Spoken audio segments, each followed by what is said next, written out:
For today's episode, I wanted to replay one of the past episodes that you and everyone else has been loving here at the Elementary STEM Coach podcast. Whether you have listened to it yet or not, this episode is a great refresher and you can always learn something new. I always do when I listen back to my episodes. Thank you so much for tuning in each and every week. I appreciate you and you being a part of my online STEM community. Enjoy this episode. Today, I have my very first guest here on the Elementary STEM Coach podcast. We are talking with Jen Sevvy, a K-5 STEM teacher in Colorado. She is going to be sharing with you how she used the engineering design process with her students' design challenge in a day. You're going to love her creative ideas, how she taught these quick one-day lessons that are perfect if you see students once a week or if you need an extra boost in your sub-plans. Can't wait for you to hear this interview. Welcome to the Elementary STEM Coach podcast, a show that'll help you with lesson ideas, systems, and actionable tips to apply to your classroom. I am your host, Naomi Meredith, a former classroom teacher turned current STEM teacher and coach. With over a decade of experience teaching and a master's degree in STEM leadership, I am here to coach you throughout the year to help you gain back more time to create innovative experiences for your students. Grab your earbuds and let's get started. I am so excited to have our first guest here on the Elementary STEM Coach podcast. And I'm being so mindful of the people I'm having on the show to talk about their experiences. And I know that you're going to love to hear what Jen has to say. I definitely have a growing list of guests that I would love to have on the show. So this is an exciting step here on the podcast. You are the very first guest here. So this is so monumental. So I've known Jen for about 5 years, and her school is only 5 minutes away from mine. And the students from both of our schools feed into the same middle school and high school. So I've had the pleasure of being on her STEM virtual PLC over the years. And she's definitely been a great help to me, especially when I was leaving the classroom and then transitioning into this new to me district in STEM. So I'm so excited to have you here today, Jen. Yeah, thanks for having me. It's exciting. Yeah, you're so sweet. Well, just to help, I know you, and I'll probably learn more when you introduce yourself, but I know your position has evolved a lot as an educator. So just tell us about yourself and what your role has been in the past and what you teach now. Sure. Well, I started out as a classroom teacher. I taught third grade for 8 years. And then I decided to go back to get my master's. And I knew I wanted to do something outside the scope of just a normal classroom. So I went ahead and got my master's in educational technology integration. I did that from Boise State almost actually 10 years ago. And then while I was working on my master's, our principal was looking for somebody to take over the role of the technology specialist to teach technology as the specials. And she asked me to do it. I was hesitant at first. I was really nervous to leave the classroom. And I finally went ahead. She had to ask me twice, and I finally said yes. The second time she came back asking. At first I said no, because I just was really, really unsure about doing it. But it turned out to be a great decision. So I taught technology separate from STEM. We actually had 5 specials at that time. So we had tech and STEM as separate things. But I had always worked with the STEM teacher pretty closely. We did a lot of projects where we kind of partnered up we shared students, and they'd see me and then see her. So that was great. And then a couple years went by, and we ended up getting a bunch of money as a district, as you know, that we got to redesign our classrooms with these innovation spaces. So I got to sit on the committee that redid the building, and I got to then get moved into this amazing new space. It was right at the time where our school was shrinking a little bit, and we decided to combine STEM and technology into one specials.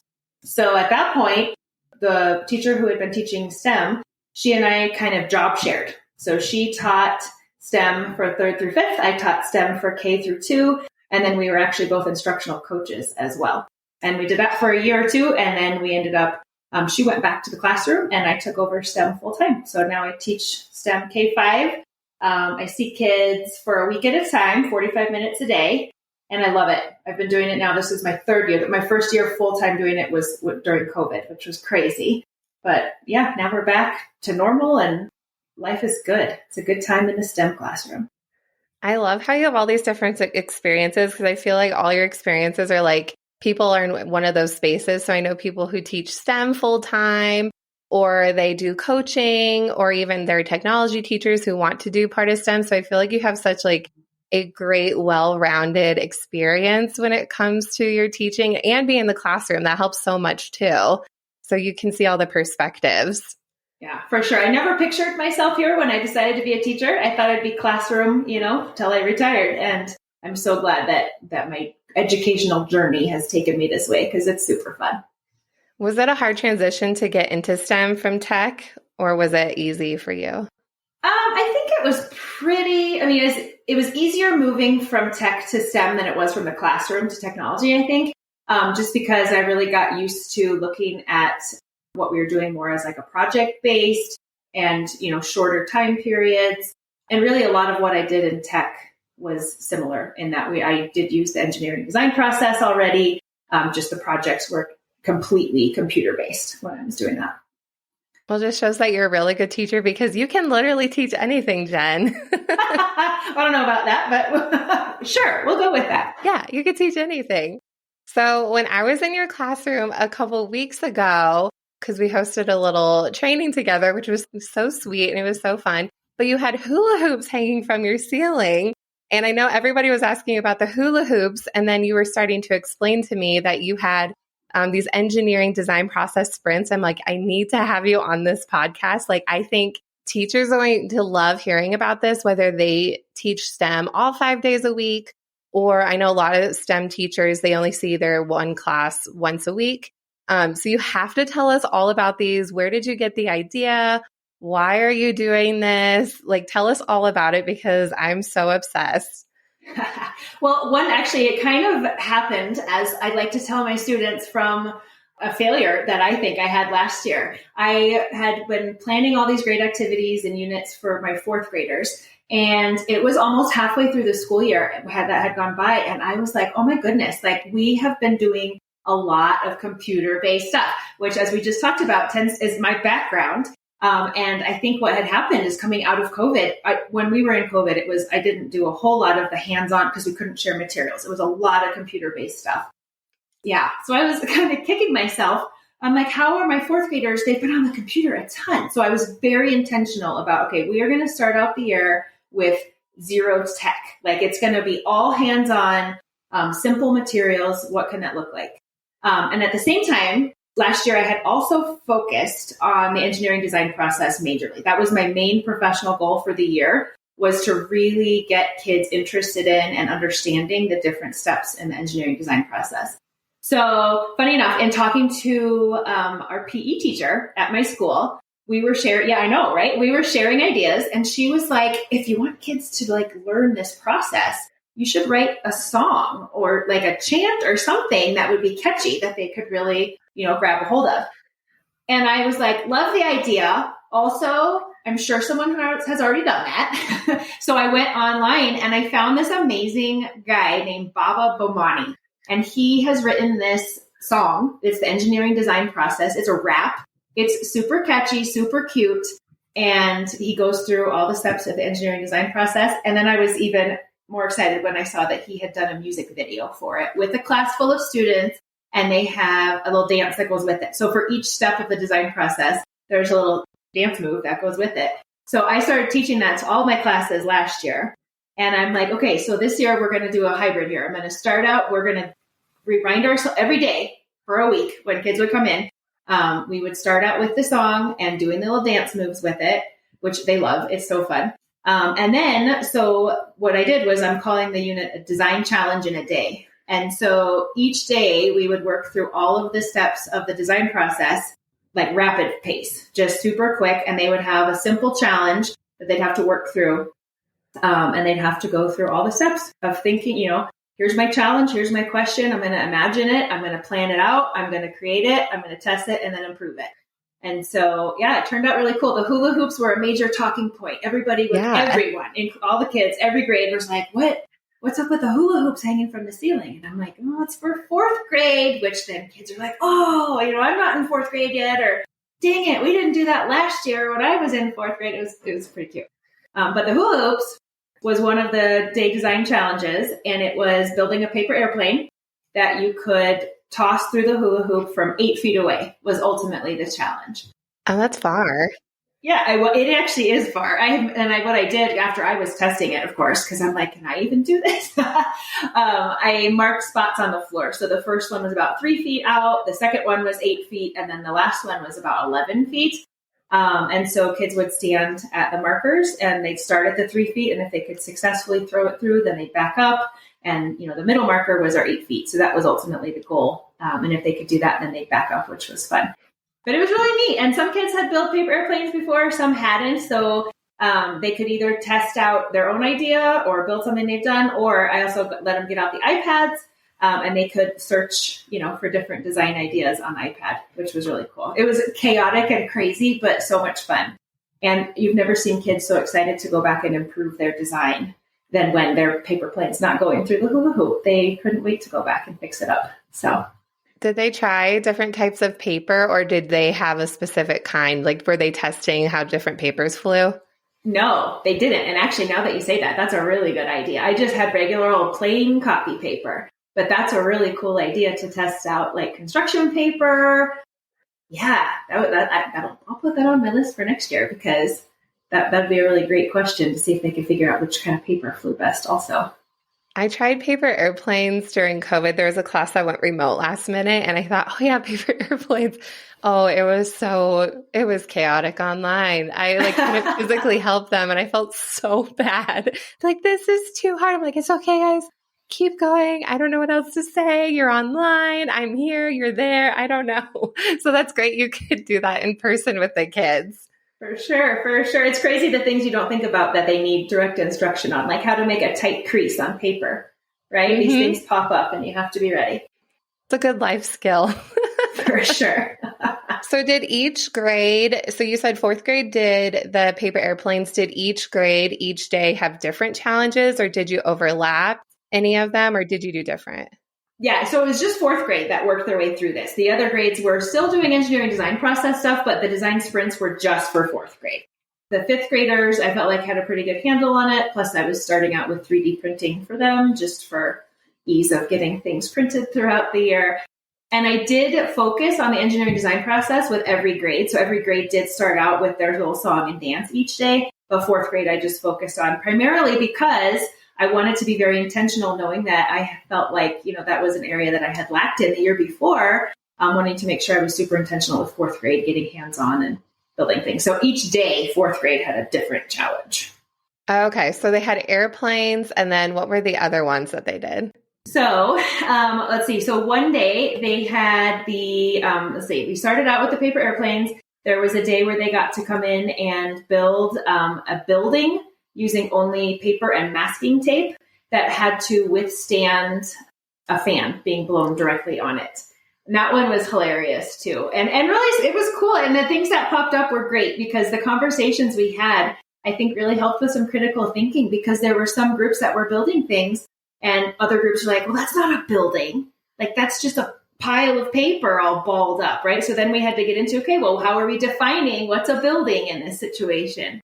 I had one that was to build the longest paper chain, when you cut strips of paper and loop them together. The longest paper chain using only a single sheet of construction paper.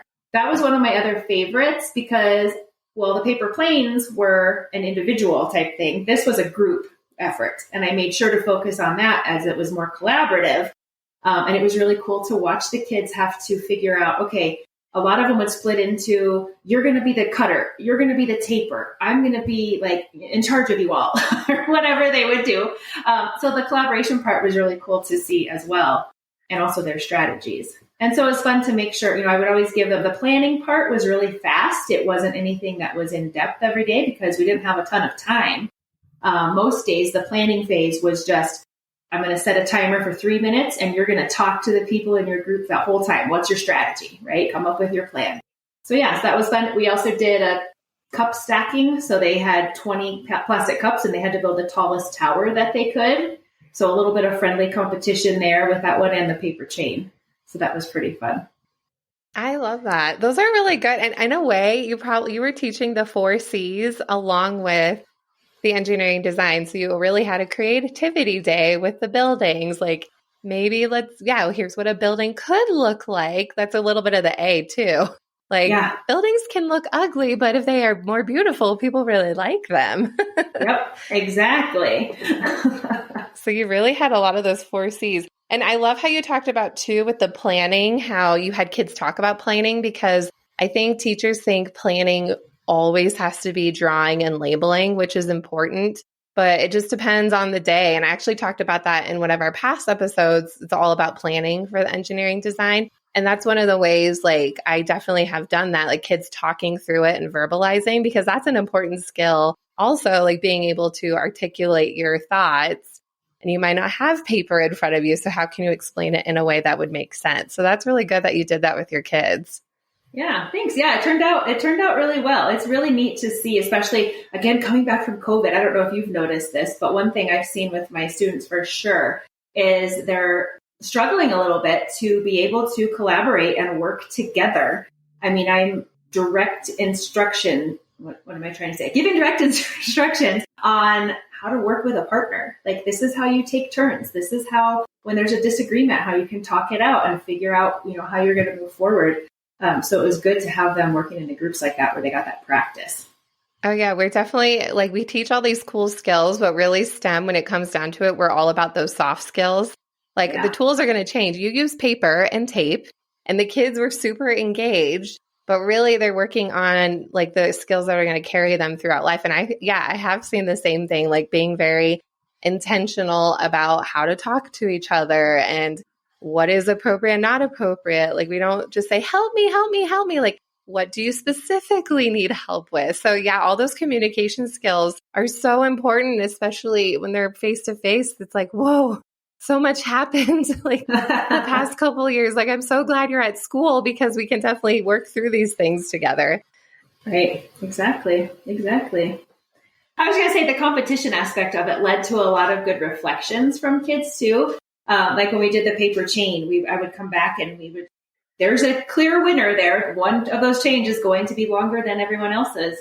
And it was still great to honor everybody's process and talk through, okay, so each group, would share individually, what did you do that you found worked well? And what did you find that maybe hindered your progress? So it was neat to see that. And honestly, having a table group that had been the quote winners, it was neat to see everybody really listen to that table. I feel like more than anybody else. And they were willing to hear it, right? Instead of like, oh, you got the quote wrong answer, I'm going to show you the correct way to do it. It was, oh, here's the strategies that our group, used that worked really well for us. So it was awesome to see the respect and the listening happening for each other too.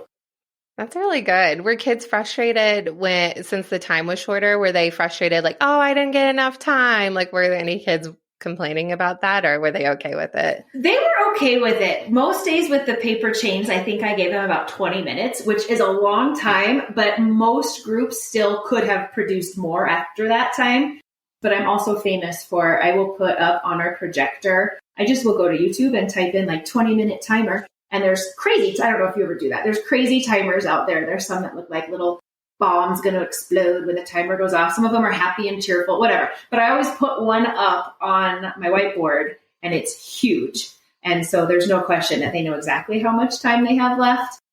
So then that really kind of put a kibosh on anybody, I need more time. I never got any of that because they knew exactly how much time they had the entire time. Okay, good. Because I get kids who I use a timer also. And even when it's cleanup time, like, but I need more. I'm like, you have to leave. You're not here forever. I know, my favorite's Classroom Screen. Have you used Classroom Screen? You showed that to me last year. Yes, I have used that, where you can have it on there at the same time, right? The extension. I get scared of the YouTube ones because sometimes I don't personally like the sound. Oh. And so I get scared. I'm like, oh my gosh, I'm like really startled. And then the kids start laughing at me. I've learned which ones have crazy alarms at the end. And I usually just will run up to the computer and pause it right when it has 1 second left, so they know. But then there hasn't been some crazy siren blaring in their ears, because nobody likes that. So how did you get the ideas for these challenges? Were there specific resources you used, or were they lessons you've done in the past that you pulled out? Because these would make good STEM sub-plans for teachers too, if they're looking for things to do in a day.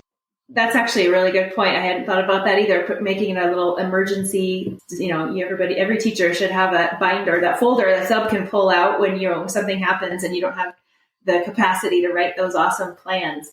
No, I actually just went online and I searched around for what are some ideas, and then I modified some of the ones that were there.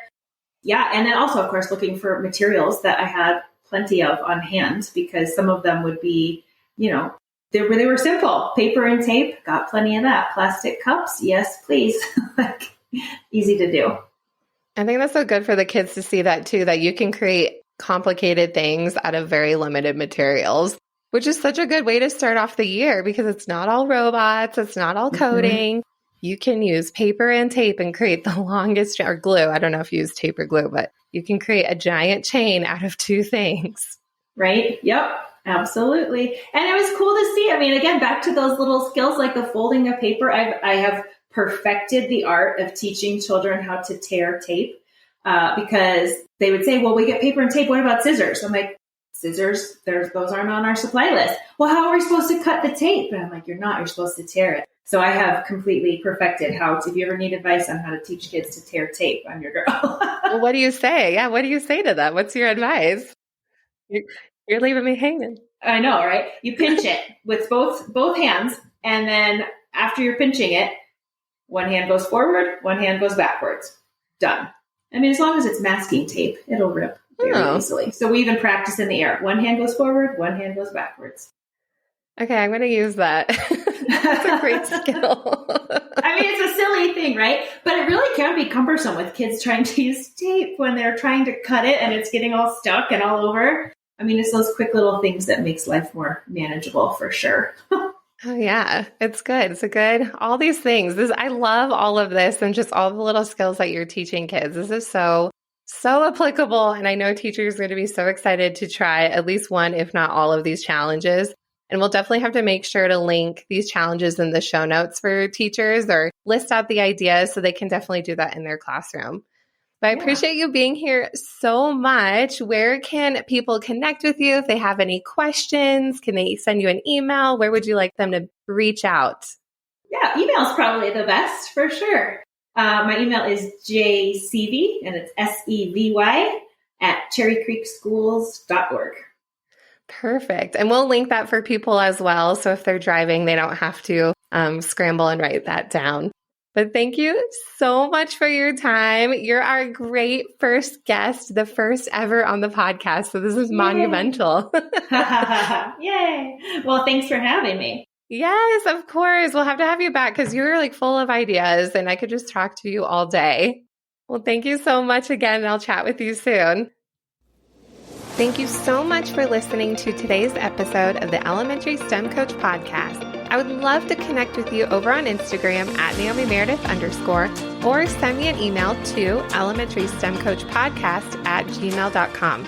Also, make sure to check out my website, naomimeredith.com, to see all the show notes from today's episode and shop my K-5 STEM resources. Any questions you have, needs for resources, or ideas for episodes, get in touch. I'll talk to you soon.